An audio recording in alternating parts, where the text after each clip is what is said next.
날씨가 좀 쌀쌀해지고 또 일교차가 좀 심합니다. 여러분들 건강을 위해서 늘 잘 감당하시기 바랍니다. 오늘도 한번 옆 사람하고 인사 한번 합시다. 비전의 사람이 됩시다. 비전의 사람이 됩시다. 비전의 사람이 됩시다. 하나님이 쓰시는 사람은 비전의 사람을 쓰십니다. 그리고 하나님이 쓰실 때에 놀라운 역사가 일어나게 돼 있고 그 하나님의 역사에 쓰임받는 우리들은 하나님께는 영광이고 우리의 삶에는 놀라운 복이 되는 것입니다. 그래서 우리가 비전의 사람이 되자라고 하는 이 주제를 가지고 비전의 사람 시리즈를 준비를 하고 말씀을 나누고 있습니다. 아브라함, 요셉, 모세, 여호수아, 기드온, 그리고 오늘은 6번째로 사무엘입니다. 삶의 자리가 참 힘든 것 같습니다. 경제도 힘들고 세계적으로 전쟁들도 왜 이렇게 일어나가지고 그 전쟁의 여파가 우리의 나라에 또 경제로 나타나는 피해가 되는 일들이 생기고 외교적인 문제 그리고 우리 정치, 사회, 또 문화 두루두루 보면은 힘들지 않은 것이 없는 것 같습니다. 정치적으로 참 혼란한 것 같아요. 우리 장로님 기도하셨지만은 그냥 네 편 내 편이 나눠져 가지고 반대를 위한 반대들을 하고 서로가 그래서 이 나라가 두 개로 쪼개져 가지고 이거 어찌할 바를 몰라. 이 어려운 시기에 이 정치인들이 정말 정신 차려야 될 것 같습니다. 근데 이 한 번 물렀으면 진다고 생각하는 것 같아요. 하나님의 말씀에 진리는 그렇지 않은데 경제적으로도 참 힘든 시간을 보내고 있습니다. 코로나 이후에 계속해서 아직까지도 회복이 되지 못하고 있는 부분들이 참 많이 있고 물론 코로나 그 3년의 시기보다는 조금은 좋아졌다고 그래요. 그러나 여전히 얼마 전에 제가 잘 보지 않는 뉴스 중에 하나가 경제 뉴스인데 그 가계대출 그 다음에 뭐라고 하더라 그 주택담보대출 이 비율이 엄청 많다는 거예요. 그래서 이게 이 금리가 올라가면서 이 삶이 힘들어진다는 거예요. 빚이 없는 사람이야 그런 걸 잘 모르겠지만은 이 땅에 사는 삶을 살면서 빚이 없는 사람이 아마 없을 거예요. 우리 교회 목사님들을 만나서 이야기를 하다 보면 교회 대출을 받아서 교회를 리모델링 하기도 하고 교회를 새로 건물을 사기도 하고 짓기도 하고 했는데 그 예전에 그 금리보다 이 2배 이상이 올라가지고 100원 내던 걸 200원 내고 있다는 거예요. 한 200만 원씩 내던 사람들이 500만 원 돈을 매달 내야 되는 이자를 내야 된다고 그러면서 너무너무 힘들다고 얘기를 하더라고요.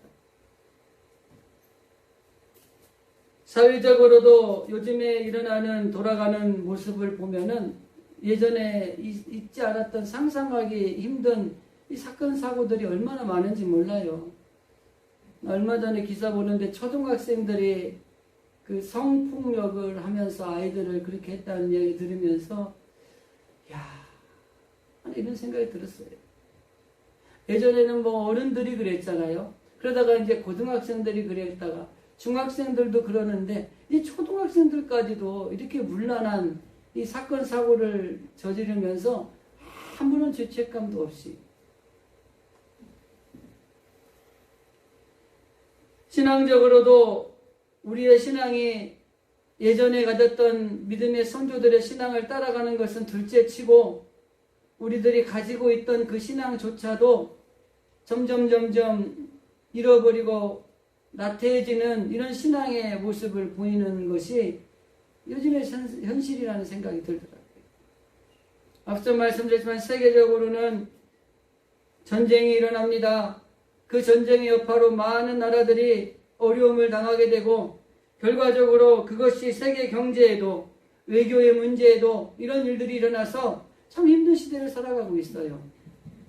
아마 그 외에도 우리의 실제적인 삶의 자리, 우리의 가정, 직장, 일터, 사업, 내가 처해 있는 공동체 안에서도 참 힘들고 어려운 시대가 아닌가라는 것을 아마 느끼게 될 것입니다. 이러한 시기에 정말 하나님의 인도함을 받아서 우리의 삶의 자리가 힘들고 어렵지만 현재 상황을 잘 이겨내 나가는 것이 필요하다고 하는 것입니다. 그러기 위해서 우리는 비전의 사람이 되어야 된다고 하는 것이죠. 늘 말씀드리지만 우리가 생각하는 꿈, 어떤 희망, 소망과 비전은 다른 것입니다. 하나님이 주시는 것으로 하나님의 뜻을 이루어가는 것이 비전이에요. 하나님의 많은 사람들을 불러서 그들의 뜻을 이룬 게 아니라 그 사람을 통해서 하나님의 뜻을 이루어가는 겁니다. 이게 비전이에요. 우리가 되고자 하는 것, 내가 원하는 것을 얻었던 것들은 소망, 꿈이라고 할 수 있겠죠. 근데 그거를 한마디로 비전이라는 말로도 사용을 하죠. 노예가 은혜롭게 잘 마쳤습니다. 그런데 노예가 조금 자기의 꿈을 이루려고 하는 이런 욕망을 가지고 있는 사람들로 인해서 우리 이번 노예가 좀 힘들었어요. 원래 점심시간 11시 반인데 2시에 점심을 먹었습니다. 2시간 반이라고 하는 시간을 쓸데없는 논쟁을 하는데 그 논쟁을 꼬리에 꼬리를 무는 이야기들의 핵심은 딱 한 가지입니다. 내 꿈을 이루기 위해서 이게 공동체가 어떻게 되든 상관이 없다는 그런 생각을 가진 것들이 있더라고요. 물론 나름대로 본인들은 그 꿈을 이루기 위해서 자기들이 피력하는 것이 옳다고 생각할 수 있지만 상식선 안에서 아니라고 하는 건 아닌 것이거든요. 오늘날 많은 사람들이 하나님을 믿고 참 안타까운 것은 너희 안에는 목사님, 장로님들이 모이는 곳인데 그곳에서 하나님의 비전이 이루어지기를 기도하고 그곳에서 하나님의 놀라운 역사가 일어나기를 원하는 것이 아니라 우리의 꿈, 내 소망을 이루기 위해서 모든 사람들이 조금 피해를 보게도 괜찮다고 하는 이런 의식이 있는 걸 보면서 참 마음이 씁쓸하고 아팠어요. 그날 개회의 설교가 죽음에 대한 설교를 했습니다. 죽어야 된다는 얘기였어요. 그런데 예배가 끝나고 2부 회의가 시작되자마자 이 망둥이가 뛰듯이 살아 숨쉬려고 엄청 뛰어대는 거예요. 저는 임원이었기 때문에 앞자리에 앉아서 그 모든 회원들 향해서 보고 있는데 너무 안타까운 거예요. 그래서 제가 임원을 쉬기로 한 걸 참 잘했구나 이런 생각을 한번 하는 노예가 아니었나 싶습니다. 여러분 꿈과 비전이 다릅니다. 우리 신앙인들 중에도 막 자기 뜻을 이루는 것을 위해서 이 공동체나 뭐 교회가 될 수도 있겠죠. 가정이 될 수도 있을 거예요. 어느 직장이나 어느 모임이 될 수도 있어요.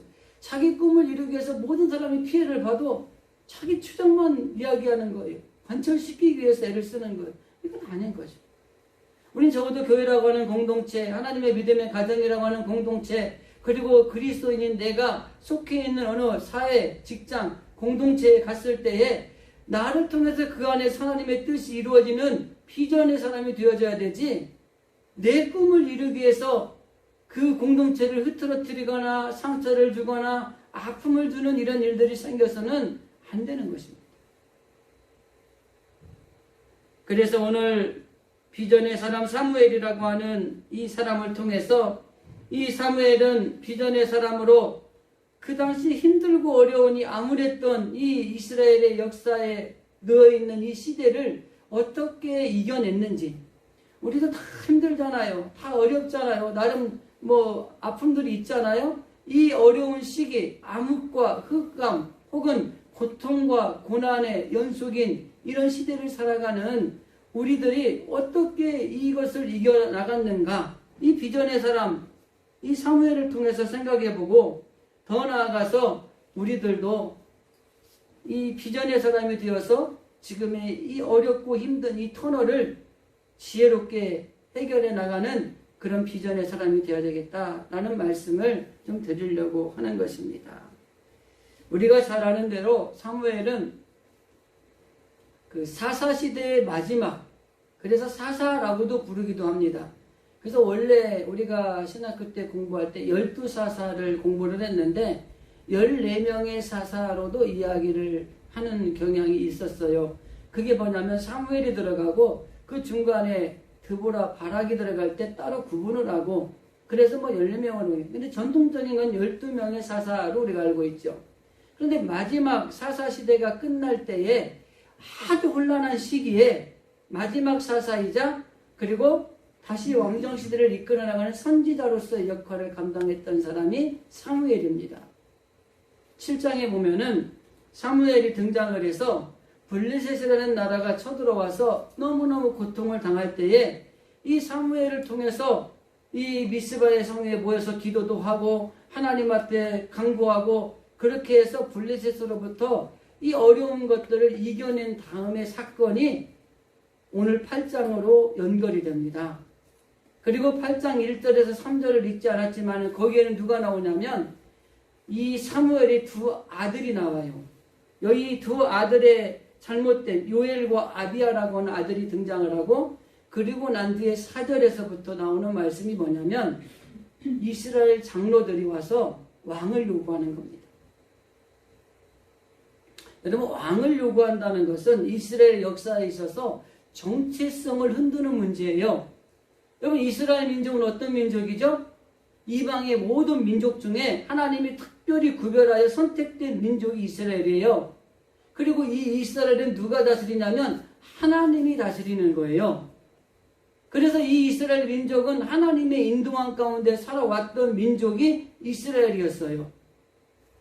어려운 아브라함 때부터 시작을 해서 하나님이 그 민족을 이끌어 나가시는 과정을 통해서 애굽이라고 하는 그 땅에서 약 400여 년 기간 노예 생활을 하고 그곳에서 해방을 한 뒤에 가나안 땅에 들어왔고 가나안 땅에 들어왔을 때 그들이 땅을 분배받고 나라를 받았어요. 그리고 난 다음에 이제 이 지도자가 없어지는 혼란의 시기인 사사시대에 왔어요. 그리고 그 사사시대에는 이스라엘 민족이 다람쥐 쳇바퀴 들듯이 하나님 앞에 복을 받는 거죠. 평안하게 살게 되는 거죠. 그러다가 하나님을 잃어버리게 되고 하나님 앞에 또 떠나서 배반하고 죄를 짓는 거예요. 그러니까 하나님이 이방 민족을 들어서 고통을 주시는 거예요. 그 고통을 받은 민족이 버티다가 안 되니까 지난주에 말했던 기드원이라고 하는 사사를 통해 7년 만에 이제는 안 되겠다. 하나님 우리를 좀 살려주세요. 이 부르짖는 고통의 기도 소리가 들린 겁니다. 그래서 기드원이라고 하는 사사를 세웠다 그랬어요. 똑같은 다람쥐 쳇바퀴가 돌아가서 그 사사를 세워서 그 민족의 고통과 고난을 하나님이 해결해 주십니다. 그러면 다시 평안해지는 거예요. 그리고 평안에 누리는 기간이 어떤 때는 7년, 어떤 때는 10년, 어떤 때는 20년, 어떤 때는 40년 평안의 기간을 가지고 살아요. 그러다가 또 이들이 하나님을 배반하고 이런 일들이 생기는 거죠. 그렇게 12명의 사사가 지나가고 마지막 사사시대 말기에 이 사무엘이 그 블레셋으로부터 민족을 구원했는데 8장에서 왕을 요구하는 겁니다. 여러분 여기서 왕을 요구한다는 것은 그가 대표적으로 이 이스라엘의 이 하나님이 다스리는 이 정치를 벗어나서 왕을 통해서 우리가 지도를 받겠다고 하는 배반적인 행위의 모습이라고 볼 수가 있는 겁니다. 그들이 생각하는 왕을 요구하는 건 두 가지입니다. 첫째는 사무엘이 이제 늙었다는 거예요. 둘째는 그의 아들 요엘과 아비야를 그 아버지가 그 사사로 세웠는데 그 엘리의 두 아들이 뇌물을 받고 뭐 잘못된 길을 걸어갔던 것처럼 이 사무엘의 두 아들이 잘못된 길을 간 거예요. 그러니까 당신들의 아들들은 사사로서의 제대로 일을 못하고 그러니 우리도 왕을 주십시오. 이렇게 요구합니다.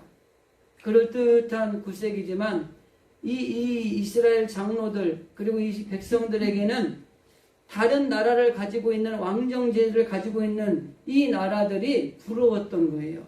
그 당시에.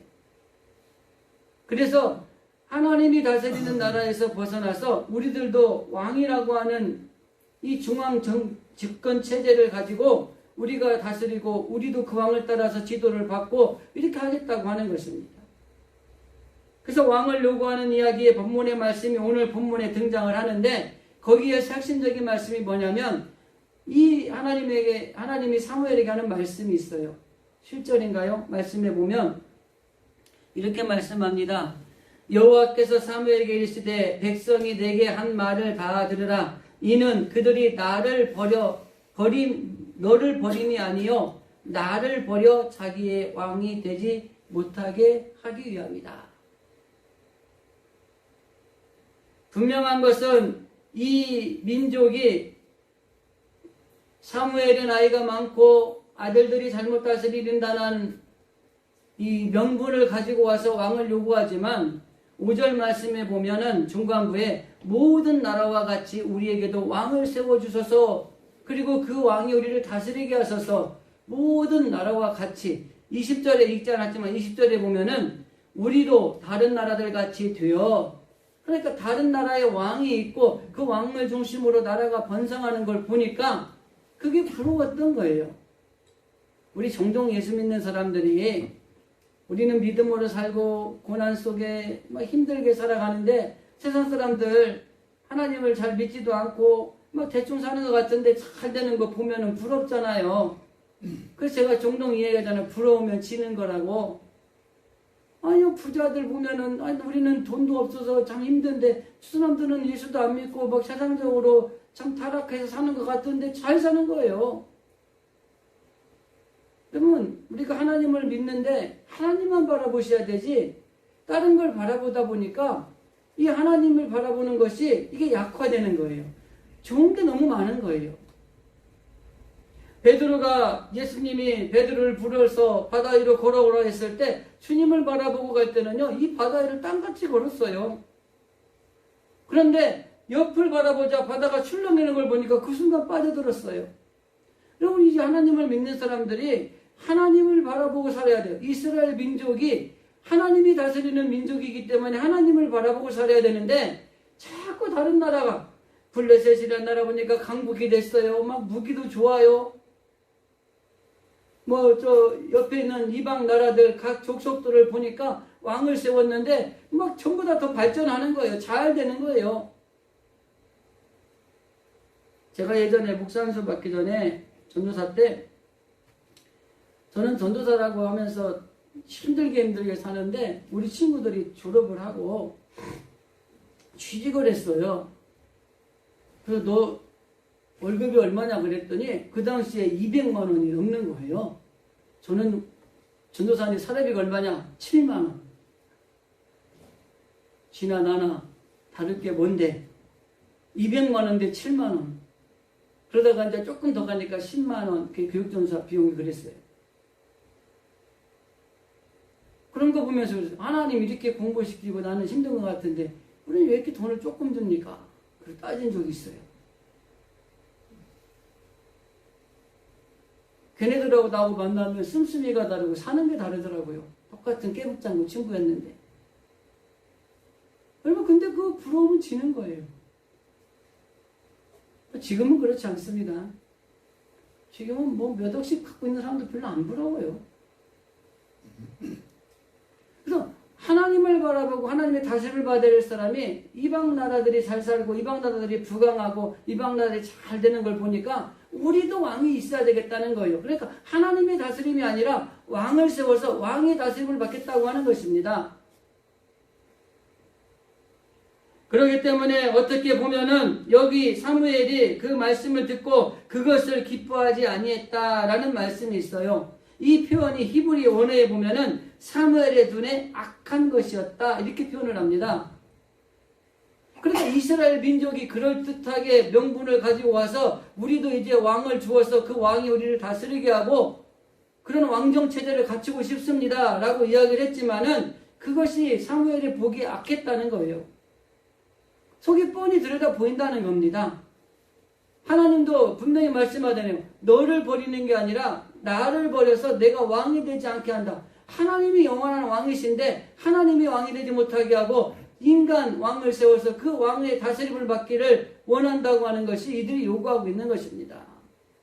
오늘날 그냥 우리말로 표현하면 내가 예수 믿는데 제대로 잘 되는 것도 없는 것 같고 힘들기만 하고 그러니까 아니 나 교회 하나님 다스림 필요 없고 난 세상을 가서 좀 살아볼랍니다.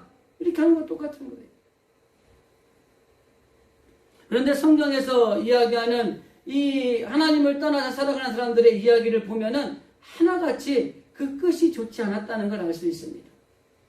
하나님 안에서 살아가는 사람, 하나님 앞에서 고난이 되고 역경이 있고 시련이 있지만 그 하나님의 뜻을 이루기 위해서 비전을 가지고 꿋꿋하게 그 길을 가는 사람들이 하나님 앞에 쓰임을 받고 끝끝내 궁극적으로 가서는 하나님 주신 복을 받고 그리고 하나님이 이루는 역사에 한 주춧돌이 되어서 그 일을 해나가는 하나님이 쓰시는 비전의 사람이 되더라고 하는 것이죠.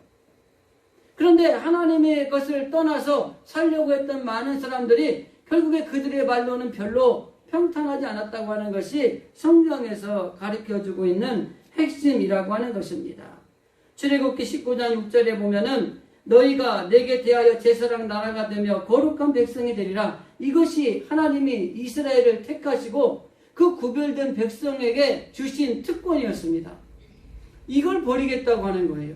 우리가 흔히 말하는 하나님이 우리를 구원하셔서 우리가 하나님의 자녀가 되어서 하나님의 자녀의 특권을 누리고 살아가는데 세상에 있는 것들이 더 좋은 것들이 많으니까 내가 이 하나님의 자녀의 특권을 버리겠습니다. 그리고 저 세상에 나가서 뛰어들어서 나도 한번 저렇게 살아보겠습니다. 라고 얘기하는 거하고 똑같다고 하는 것입니다.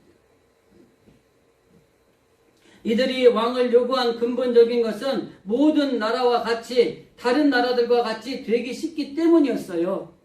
하나님을 믿는 사람들이 하나님 앞에 핑계를 대는 것은 세상 것들을 좋아하는 것들이 내 마음에 들어왔기 때문에 내 안에 계신 하나님이 부담스러운 거예요. 갈라디아서 2장 20절 말씀을 제가 참 좋아합니다. 그 하나님의 갈라디아서 2장 20절 말씀 뭐예요? 내가 살아가고 있는데 내가 사는 게 아니라 내 안에 계신 그리스도 안에서 내가 살아가는 것이다. 이게 우리 하나님을 믿는 자녀들은 내 안에 계신 그리스도 안에서 하나님의 자녀로 우리가 사는 거예요. 그런데 이 하나님의 자녀로 살아가다 보니까 너무 힘든 거예요. 하나님은 궁극적으로 하나님 우리에게 복을 주시고 좋은 걸 주시고 잘되게 하신 하나님이시만은 그 잘되게 하시고 복을 받기까지의 과정은 그래도 우리가 하나님 앞에 겪어야 될 시련도 있고 고난도 있는 것입니다. 그런데 그 시련과 고난을 겪기에 세상의 것들을 바라보다가 이것을 견디지 못해서 나는 하나님 떠나겠다고 하는 것과 같은 맥락이라고 하는 것이죠. 그래서 사무엘이 이스라엘 그 하나님의 반대에도 불구하고 이스라엘 백성들이 이 왕을 세워달라고 이야기하는 것, 이것은 이 결과적으로 뭐냐면 그 하나님께서 그 나를 다스리는 것을 내가 거부합니다. 나는 이 나라의 왕을 세워서 그 사람의 다스림을 받겠습니다. 라고 얘기하는 거죠.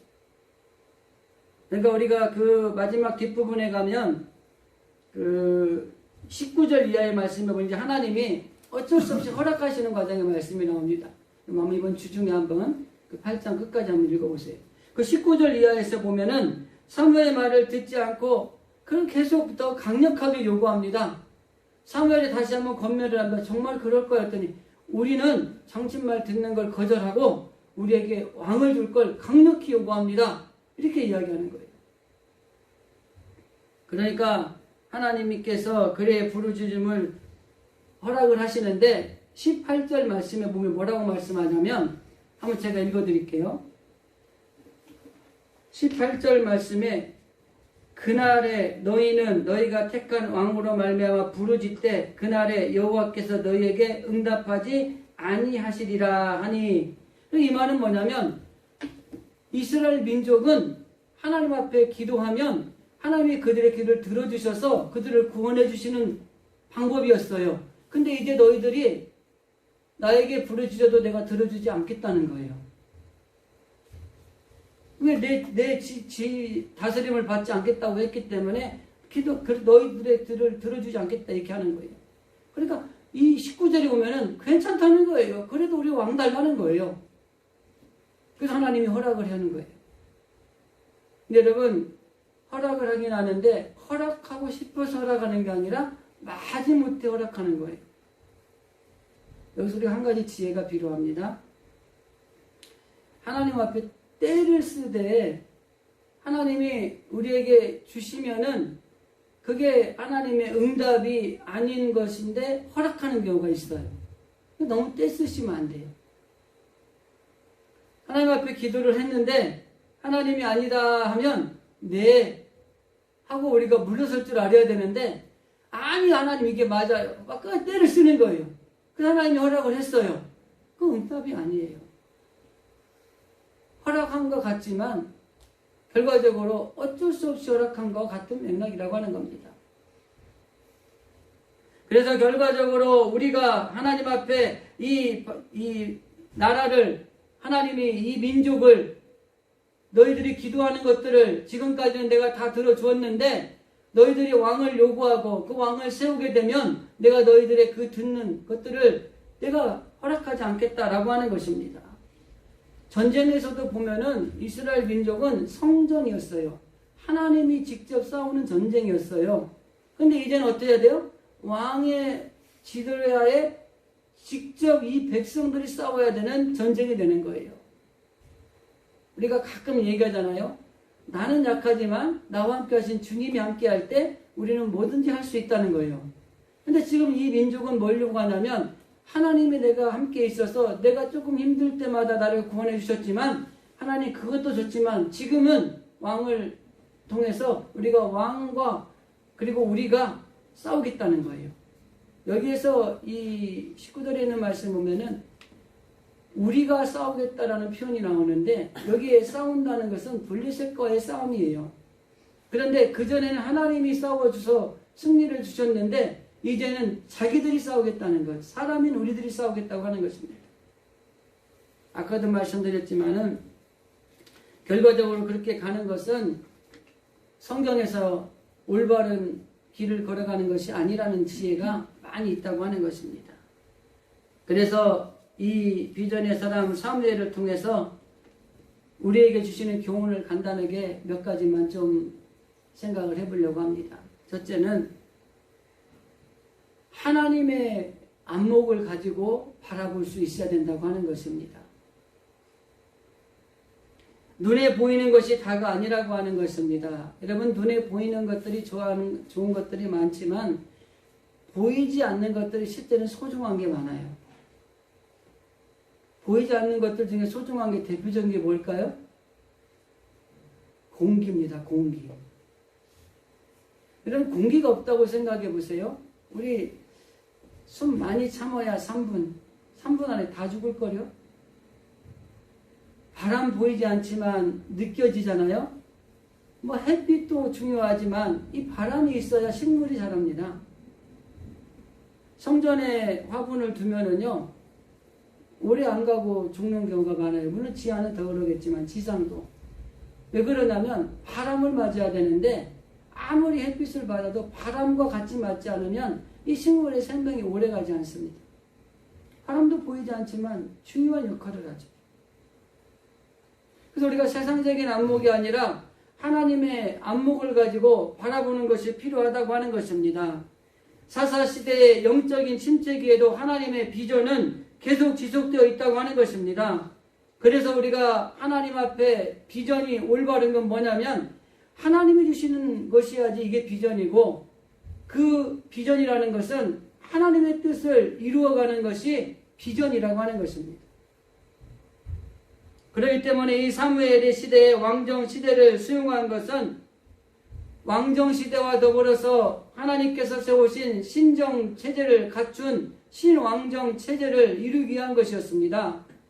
아브라함, 야곱 그리고 민수기에 나오는 발람을 통해서 하나님이 왕제에 대한 예언적인 말씀을 하셨어요.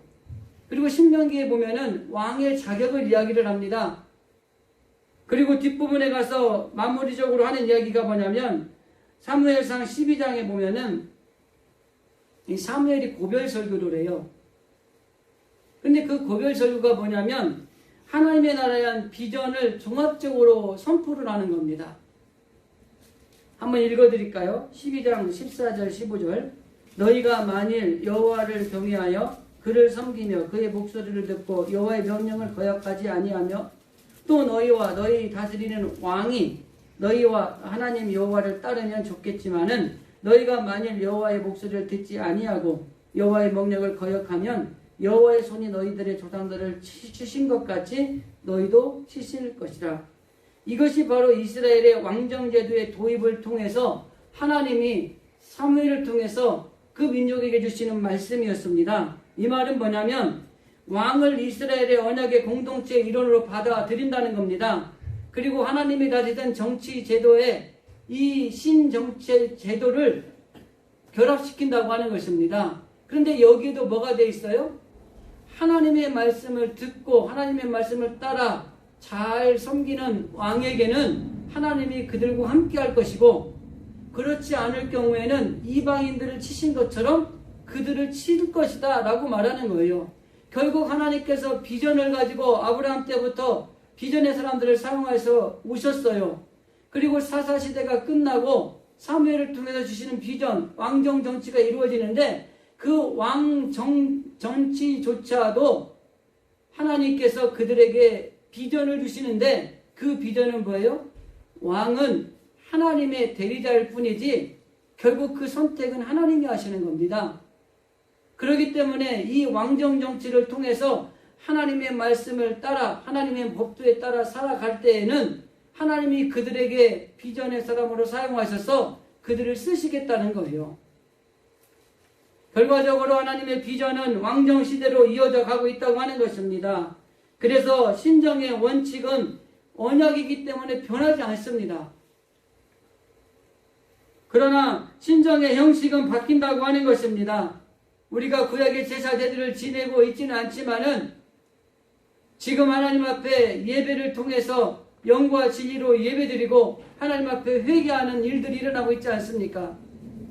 우리가 안식일을 지키고 있지 않지만 거룩한 주일을 잘 지켜나가고 있지 않습니까? 그래서 그 하나님의 안목 안에서 그 법과 제도와 이런 것들을 지키지는 않지만 그 안에서 주시는 의미를 예수 그리스도의 구속사적인 입장에서 우리가 그 의미를 따라 살아가는 것은 필요하다고 하는 것입니다.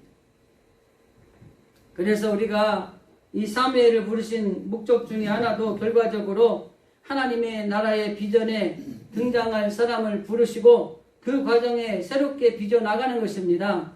그래서 사무엘이 이 하나님의 말씀을 따라 새롭게 비전을 받아들이고 그리고 그것을 이루기 위해서 힘을 기울였던 것처럼 우리는 하나님의 시각을 가지고 그걸 바라보는 것이 필요하다고 하는 것이에요. 좀 넓게 보는 게 필요합니다. 눈앞에 보는 근시안적인 게 아니라 좀 멀리 넓게 높게 깊게 바라보는 시각이 필요하다고 하는 것이죠. 이 사무엘을 통해서 또 하나 줄 수 있는 교훈은 성도들의 정체성을 가져야 된다고 하는 것입니다. 이스라엘 민족 하나님이 불러내서 제사장 나라를 삼아 주신 민족들이었어요. 그런데 이들이 왕을 요구하는 것은 결국 하나님의 부르신 목적을 거부하겠다고 하는 것이라는 걸 앞에서 말씀을 드렸습니다. 마찬가지로 이스라엘 민족의 정체성이 흔들리는 거예요. 오늘날 코로나 이후에 성도들의 정체성도 많이 흔들리고 있습니다. 교회가 세상의 중심이 되어야 되는데 세속화의 가장다리로 밀려나고 있는 모습들이 우리를 안타깝게 하고요. 성도들이 하나님 앞에 드리는 예배를 소홀히 하고 오히려 그 예배에 등한시하는 일들이 일어나고 있는 것들도 우리의 정체성이 무너져 가고 있는 것입니다. 전도는 이제는 잘 안 된다고 하는 이런 생각들을 가지고 전도에 대한 열정이 식어져 버려 가고 있는 것이 우리 신앙도의 정체성이 무너져 가고 있는 것입니다. 말씀을 바라보면서 하나님 말씀대로 살려고 애를 써야 되는데 세상적인 것들을 바라보고 세상적인 지혜를 가지고 살아가려고 하는 이런 모습들이 우리 성도들이 가져야 될 정체성이 무너져 가고 있는 거예요. 이스라엘 민족이 하나님의 다스림을 받지 않고 왕을 세워서 왕의 다스림을 받겠다고 하는 것처럼 우리가 정체성이 무너져 버리고 있으면 우리가 가져야 될 신앙의 틀이 무너져 버린다고 하는 것입니다. 그래서 이 이스라엘 백성들과 같이 다 세상이 좋다고 세상을 따라간다고 한다면 어떻게 되겠습니까? 그리스도인들은 하나님의 나라가 선포되고 이루신 하나님의 백성으로 살아가야 된다고 하는 것입니다. 교회가 세상에 있으나마나한 존재가 된다면 교회는 이제 도태될 수밖에 없는 상황에 이르러 간다고 하는 것입니다.